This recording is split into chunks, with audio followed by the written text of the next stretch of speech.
Welcome to DIY with Nancy. Today I'm going to be making Massa Sovada, Portuguese sweetbread. I'm going to show you how to make this step by step. This masa is something that I've grown up with, and I hope you stay with me to watch how to make this Massa Sovada step by step.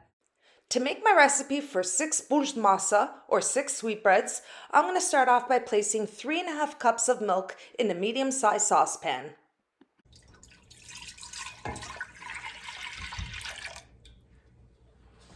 Next, I'm placing 225 milliliters of unsalted butter at room temperature and 125 milliliters of shortening.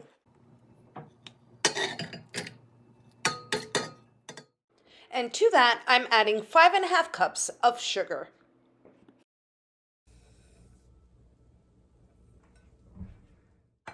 Next, I'm adding 1 tablespoon of salt.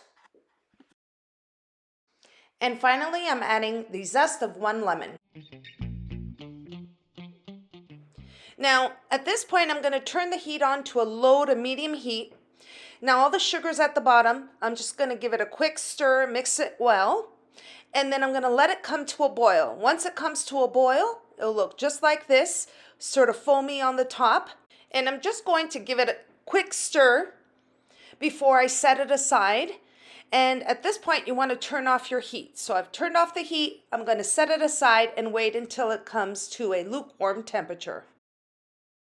Now for the next step. I waited about an hour and a half for my milk mixture to come to a lukewarm temperature. And at this point, I'm now ready to start activating the yeast. In a medium-sized bowl, I'm just going to place 1 tablespoon of all-purpose flour, 1 tablespoon of sugar, and I'm adding 3 tablespoons of active dry yeast. Very important, make sure that your active dry yeast is not expired. Now I'm going to quickly mix the active dry yeast, flour, and sugar, and at this point I'm going to add 1 cup of lukewarm water. I'm going to pour it in, and once again I'm going to give that a quick stir, and once I have it all combined, I'm just going to set it aside, let the yeast activate, and move on to the next step.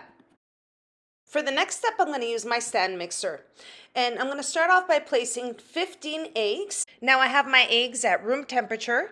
And at this point, I'm going to add my whisk attachment to mix the eggs. I'm going to place the mixer on a high speed and let it mix for 1 minute. Now the eggs have been mixing for about a minute. And at this point, I'm ready to add the milk mixture, which is at a lukewarm temperature. I'm going to add it to the egg mixture, and I'm just going to transfer this right into the mixing bowl where I have the eggs, place it in there, add my whisk attachment, and I'm just going to mix it on a low to medium speed for about 30 to 45 seconds to make sure it's well combined, and then we'll move on to the next step. The milk and egg mixture looks well combined, and now we're ready to move on to the next step. Now in the panna, I'm going to start placing the liquid mixture, which is the milk mixture that came to a boil and the eggs that we combined earlier. Next, I'm going to add the yeast, which is activated perfectly. It's nice and foamy. That's what you're looking for. I'm going to add that to the liquid mixture. Now I have all my liquid mixture in there. I'm going to use my hands just to stir it to combine, make sure it's all well blended in. And now I'm ready to add the next ingredient. And for the last ingredient, I'm adding 2.5 kilos of all-purpose flour. And I'm placing all of that flour right into the panna with the liquid mixture.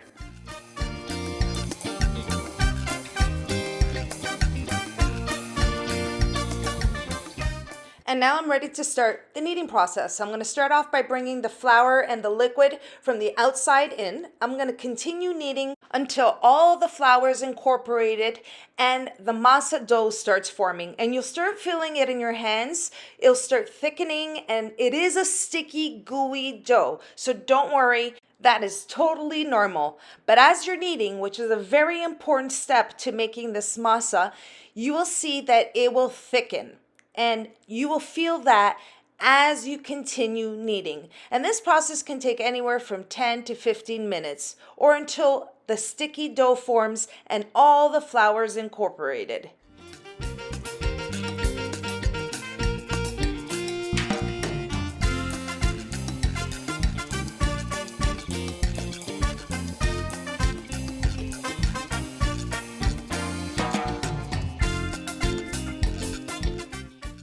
Now you can see the dough has come together. It's becoming very fluffy and sticky. And this is the texture that you know it will be ready for the first rise.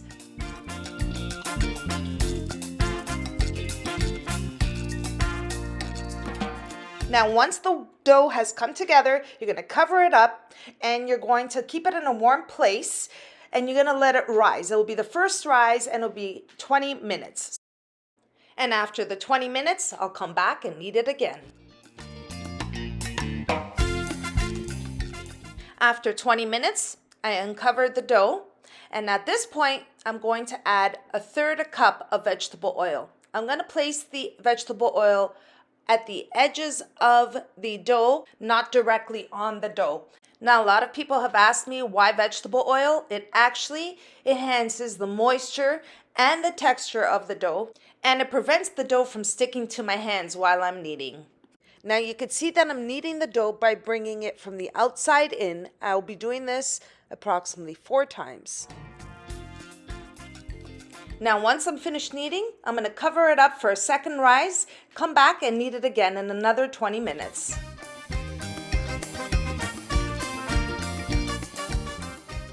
After the second rise, I'm ready to knead the dough once again. I'm going to place another 1/3 cup of vegetable oil before I start kneading. Once again, I'm kneading the dough for the second time by bringing it from the outside in. And once again, I'll be doing this 3 to 4 times.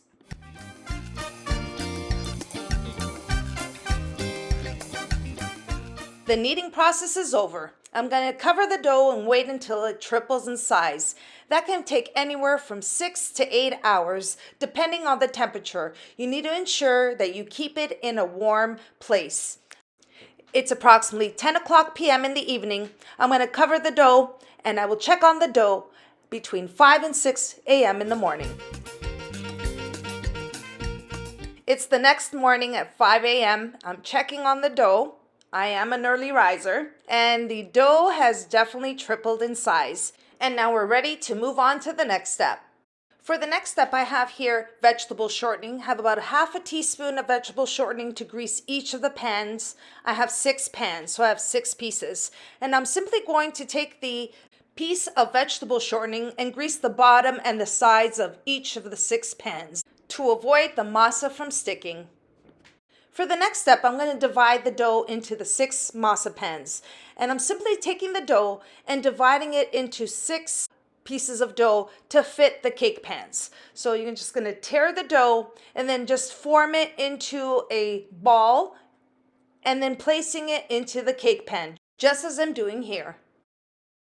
Now I'm going to continue dividing the dough into all the cake pans and I'll show you the next step.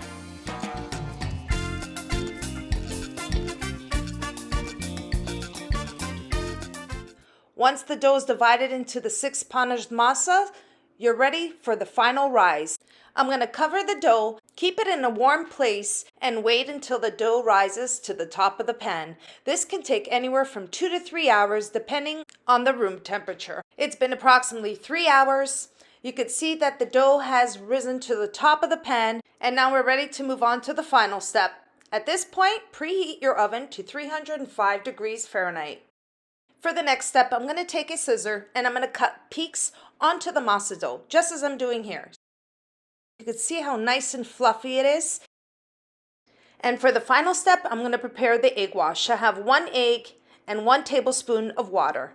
And I'm going to form the egg wash and then brush it right onto the masa dough.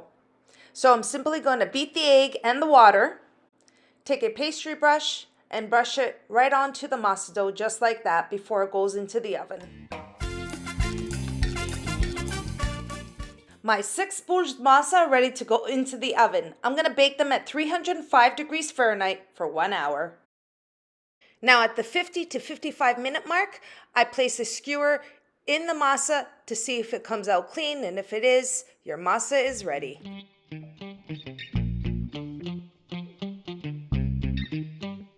That was my Massa Sovada recipe, Portuguese sweetbread.